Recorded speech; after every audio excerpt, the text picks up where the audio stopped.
The carbon dioxide bathtub. We're going to use En-ROADS to explore the complex relationship between emissions of carbon dioxide, removals from the atmosphere of carbon dioxide, and then the concentration of carbon dioxide in the atmosphere.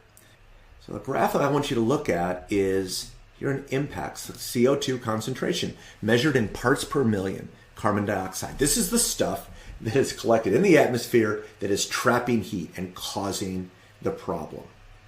The other graph to look at is the inflow and the outflow of emissions and removals. So the top red line is the burning of coal, oil, and gas and forests and the emissions of carbon dioxide into the atmosphere. The blue line is CO2 removals, what's going into the oceans and into biomass. It's measured in gigatons CO2 per year. Very important. It is a rate. It is a flow rate.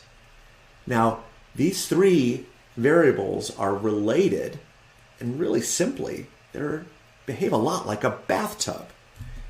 So consider it this way, that it's like a bathtub where the concentration in the atmosphere is like the water in the bathtub. The inflow is like the faucet flowing water in.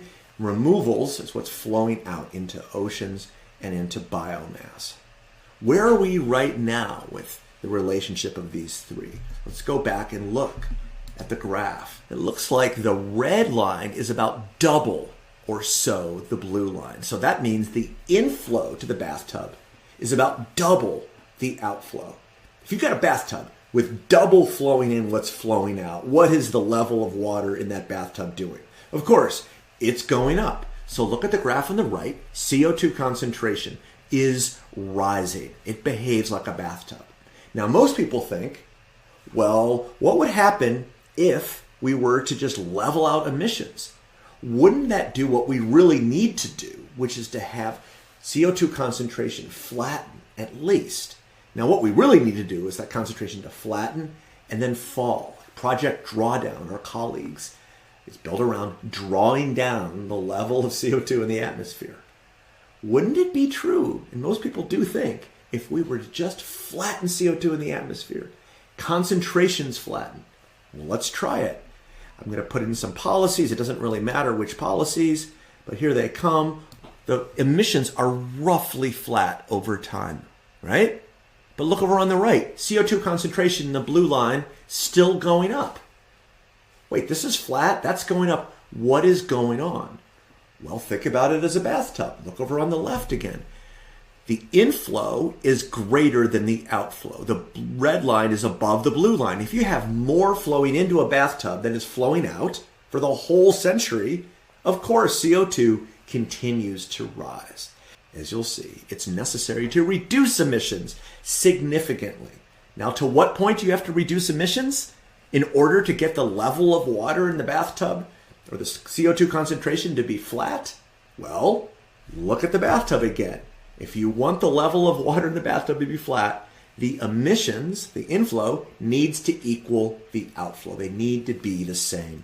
So let's make that happen. Watch as we increase the carbon price and the red line of emissions comes down closer and closer and closer and closer and closer to the blue line. And we're going to have some other actions in these other areas. And then finally, boom, in what year? What is that, about 2080? It looks like the inflow and the outflow of the bathtub are the same. The emissions equals removals in 2080. Look over on the right, 2080. We can see that concentration is finally flat because it behaves like a bathtub.